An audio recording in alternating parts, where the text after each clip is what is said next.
Welcome back to Mostly Superheroes, another one here in the basement, St. Louis, Missouri, here on April 29th, 2025. Promoting a show for you here with the St. Louis Symphony Orchestra, SLSO. You've seen it all around town doing really fun, collaborative shows that bring your favorite fandoms with the orchestra. And today, Disney fans, get ready. May 9th, May 10th, Disney Princess, the concert at the Stiefel Theater, downtown St. Louis. We are so lucky to help promote this show, get involved with the show, and as usual, provide an exclusive interview with you on Mostly Superheroes. And today we have two wonderful guests from the shows. We have producers on the show, as well as performers in the show, Adam J. Levy and Susan Egan. Welcome to Mostly Superheroes. Oh my goodness, Logan, thank you so much for having us. Very excited to be here. Thanks, Logan.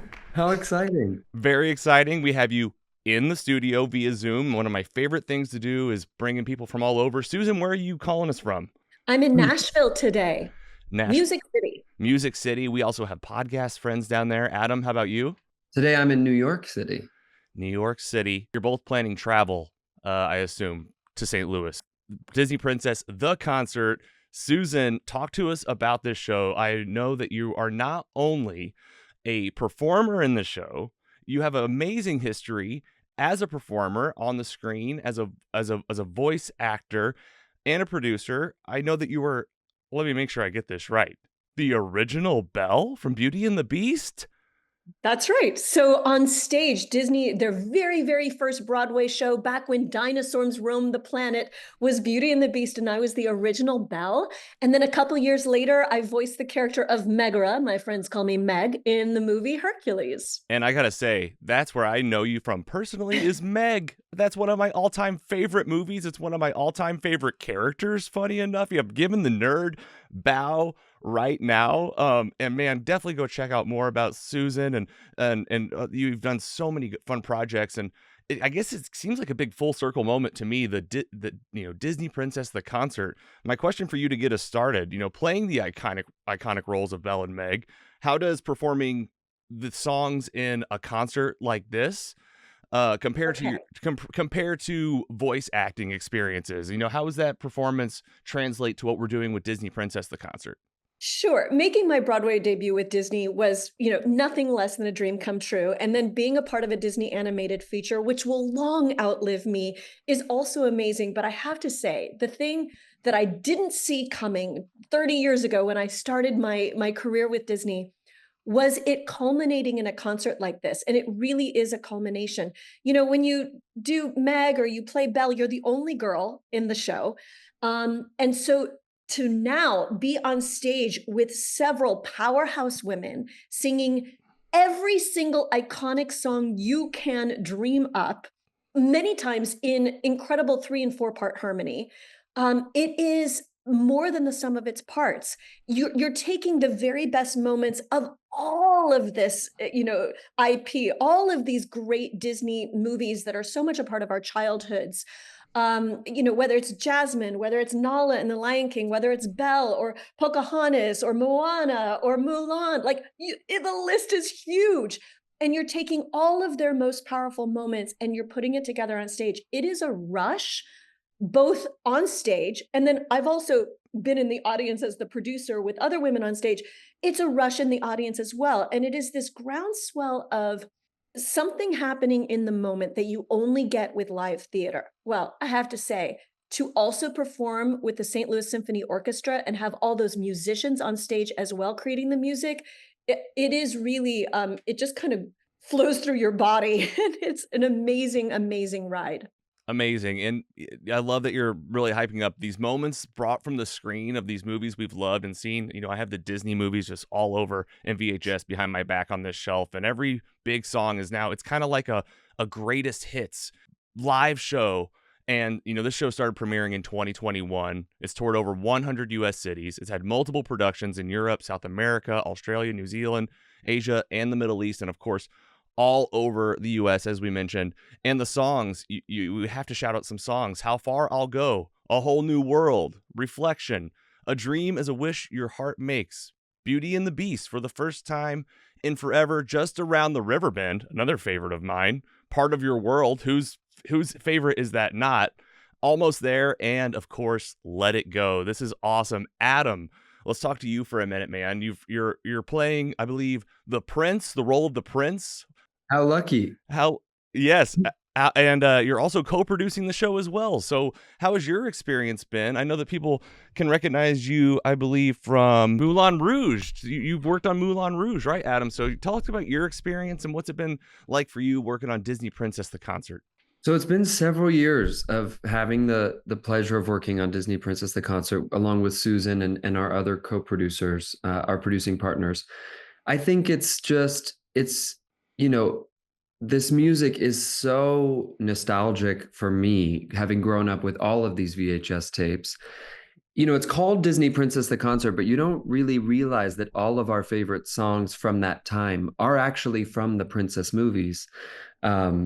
And so for me, growing up with Aladdin and Hercules, and even sneaking a Hercules song into this concert because Susan voiced Meg, it sort of like immediately takes you back. It's that sense memory. It takes you back to that time. And to get to take this show around the world, see that it incites that same reaction across multiple cultures, multiple countries, and generations. And so you see these families in the audience. You have a grandmother and her daughter, and then her granddaughter sitting next to each other, having this experience, all sort of tethering back to a time in their life when this music mattered most. And it is such a unique opportunity to get to be on stage and to be in the audience as a producer. And so Susan and I are so acutely aware of what the audience likes best. And so we get to fine tune and we get to give the audience more of what they want by taking those notes and sort of seeing this production travel all over the world. And then coming back here to New York and getting to work on Broadway. And, I think it's all working as a Broadway actor is such a pleasure and such an honor that I don't take lightly. And ultimately, I'm in a community of people who also love Disney music, and I get to bounce ideas off of those people and say, "Hey, what do you think about this song? And what if we did it this way?" And it becomes so collaborative within the community. I mean, this is a Broadway level concert, using talent that has originated roles in Disney shows on Broadway, and this production in St. Louis is unique too, because we have Cindy Winters, Courtney Reed, and Susan Egan as our princesses. And those are three of our original cast members in Disney Princess the concert. They've been with us since the beginning. And so that doesn't always happen because people book other work and travel. And so it's just going to be such a joy. And I can't wait for audiences in St. Louis to experience it. Well, I just gotta say, it's so fun having, I said this at the beginning, performers and producers. You're taking questions off my list and knocking them out one at a time to where I'm jumping ahead. So you're doing great, Adam. And Susan, let's bring it back to you then. And this is where I think is fun. You're a mom of teenagers, right? Is that correct? Teenage girls. Yeah. So like you've lived Disney yourself. Now they're Disney. Looking at Disney being a part of storytelling for decades, how have the princess narratives evolved? And, what do they mean to audiences like today versus maybe what they meant 30 years ago? Yes, it's such a great question. I love that Disney evolves. I love that storytelling evolves. I love that that it's a give and take between the audience and the writers and the producers. My first experience of that with Beauty and the Beast was so incredible because the writer, Linda Wolverton, was in the room when we were rehearsing on Broadway. Linda is actually Belle. So to get to ask Linda, what was this like? Why did you choose this? And to know that she, as a female writer in that writing room back in the late 80s, early 90s, when they were developing Beauty and the Beast, she was fighting for Belle to be a reader. She was fighting for Belle to be the outcast, to be odd. That wasn't the case in the movies prior than that. And so it was really interesting. She based Gaston on a past boyfriend. And I thought, serves him right. He's now a Disney villain. And so I sort of loved that. And then we keep developing, right? Then we get Moulin, who's a warrior. And then we get Moana, who doesn't even have a love interest. She's just going to save all of her people, darn it. I think it's it's been a beautiful thing, and I can't wait to see more cultures, pulled in. I know that Cindy really talks about this, and actually so does Courtney, about representation and seeing somebody who looks like you up on that screen and how it makes you feel like anything is possible. And that's really what our show is about, is having different women as ourselves. We're not dressed as princesses, although we have fabulous gowns. But really just talking about, we each had this kernel of a dream, and Disney helped us in our childhoods believe that that dream could come true. And then it just so happened that we get to be here and talk about it coming true, and how, to empower that and to give that to the next generation. Disney is, as Adam said, sort of a common denominator that goes past cultural lines. It goes past generational lines. We've all got that movie that spoke to us, and maybe it gave us hope in that dark moment, whatever, character it was that you identified with. And that was true for us. And here we are getting to pass that along. It's really, as Adam said, it's an honor. We don't take it lightly, but we have a lot of fun with it. It is a big party. Yeah, it's one of those win-win-win situations where it's fun, it's a party, but there's also always those life lessons. And, I was partially raised on these movies and definitely superhero movies. This is mostly superheroes, of course, but these characters that we're talking about are all the heroes of their own stories. And I think that that's always the lesson in a lot of these shows and movies, is how can you become the best hero or best version of yourself? And it's different for everybody. So really well said. And swinging it back over to you, Adam, kind of in the same vein, we talked about the princesses and the evolving of that. What do you think that the concert in general, Disney Princess, what messages and themes do you see that are really valuable for the audiences that come? We know that it's great for ages 5 and up. It's a family affair, but we're all adults that get to live, and you're also producing the show, getting to decide the songs and the order. So you're very much impacting the content and the songs that are at play. So what lessons and themes do you think are kind of coming forward in a 2025 modern age with Disney? Yeah, well, with regard to what Susan mentioned about typically the women that are performing in this concert are coming from their own specific show where they were the starring female lead, and typically it's just the one. So bringing 3 together on stage at a time where I think community has never been more important. Having your community and lifting your community up, supporting those around you has never been more important. And so to put 3 leading women together, speaking to their own personal experiences, reacting in real time to whatever sort of ad lib story Susan decides that she wants to throw in St. Louis, and surprising the others on stage, having other women, people of all genders in the audience witnessing that. I think the lesson there is just that it's so much easier to lift someone up than it is to tear them down. And we see that depicted in so many Disney films, so many superhero films, unless, the villain's getting his due, and then I support it. But but that for me is always a takeaway. To be the prince in a princess show, you can imagine I have quite a bit of time off stage, typically when I'm putting on my own princess concert in the wings. But when I'm not doing that, I'm watching these women relate to each other on stage, and I think it's miraculous that, people's paths can bring them together and put them in the same space, and we can send that message out to young princesses. Yeah, I think it's a huge thing that we've all always adored each other in our Broadway community, and yet we are often pitted against each other at auditions. And so to have an opportunity where that element is gone, and to just get to celebrate, look at what Courtney can do. And Cindy and I are literally fangirling. And then the same thing for Cindy. Nobody sings her song from Lion King like she does. It blows me away every time, and I've now heard it 500 times. And to just hopefully model for the audience that you should celebrate your friends' successes. There is no limited amount of success. In fact, lifting your friend is going to be what opens that door wide for everybody to go through and follow. And that's truly been real. And I've experienced that in my life, but it's not often the message that we're being given. But this show definitely delivers it. Beautiful. Well said on both accounts. We call that a fair share on the podcast.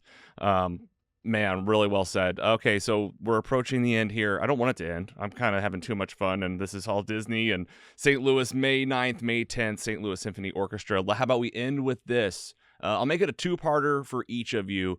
Any fun fan stories? People are encouraged to dress up for these, and I'm sure you've just had some cool stories and experiences. And then the last part of the part two is, what would you like to say to St. Louis before they come out and see you?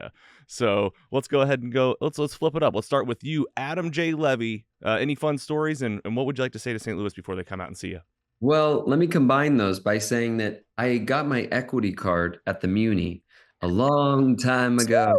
Me too. Okay, sorry to interrupt. Correct. Yes. Muni, St. Louis, outdoor venue. For those that don't know, for those that aren't local, that's amazing. Outdoor venue in Forest Park. It's iconic. It's 12,000 seats. Susan and I both got our equity cards there, but not at the same time. He thinks that's so hearty heart. Ouch, Adam. Stone cold. But I will say, there was a moment. So now here we are, several years, more than a decade later, and I did that show with a fabulous actress named Lissa de Guzman, who was Jasmine in Aladdin on Broadway and has been in our show, Disney Princess, the concert. And I will never forget, we were in St. Louis in July, in Fiddler on the Roof, in head-to-toe wool. And at one point during tradition, I looked over at her and she looked like she had just showered, and just gotten out of the shower. She was soaking wet.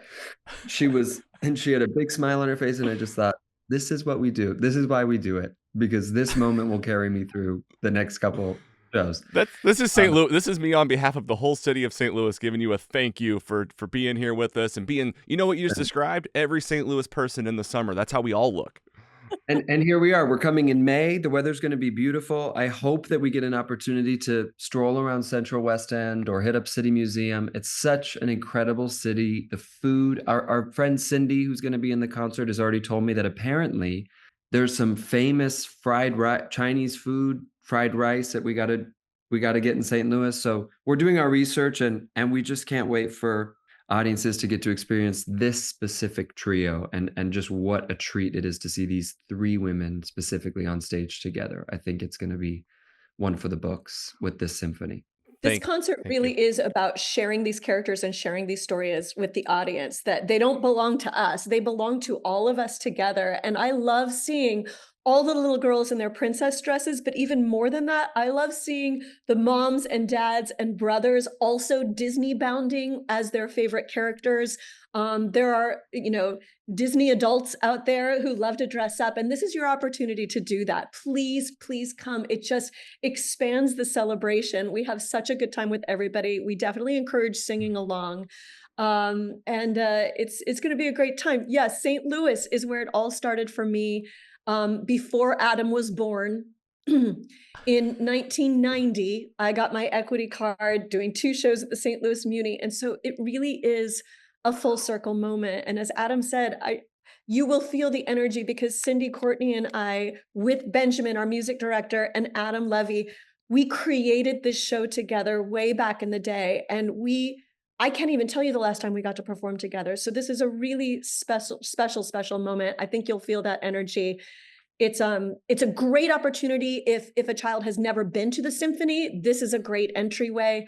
We feel like it is the rock concert of the symphony world, in the sense that we are creating the future audiences that are going to go see, their favorite stars down the line, the future Taylor Swifters and all those. This is a great entry point. And the other great thing is that we've played the Fox. I mean, we've been to St. Louis with Disney Princess, the concert, but that was, oh my gosh, about 1.5 years, maybe almost 2 years. My time is a construct, but yeah, I remember there are new songs in the show since we've played the Fox, and so I'm excited. We've never played St. Louis with a full live orchestra. We have only played St. Louis with our orchestral tracks. And so there is something that's living and breathing when you're hearing the music created from nothing live on that stage. It's thrilling. I can speak from experience. It does. It elevates the whole thing. It takes a full body experience. Disney Princess, the concert. And yeah, we always save the fun stuff for last. Get those tickets right now, slso.org. You can also win free tickets. We're giving those away at mostlysuperheroes.com/contest. Definitely go try your hand to win some. And if you don't win some and you want a discount, get 15% off with promo code MOSTLY. That's right, 15% off your tickets. We'll get you to Disney Princess, the concert. We want to fill up the house. Susan Egan, Adam J. Levy, thank you both so much. Thanks. Logan, thanks so much. And we just got started with this show. I have so much more to talk to both of you about, so please come back and join us on the podcast. Let's stay in touch, and we'll see you in St. Louis. Appreciate you so much, Logan. Anytime. That's Mostly Superheroes. Take it easy.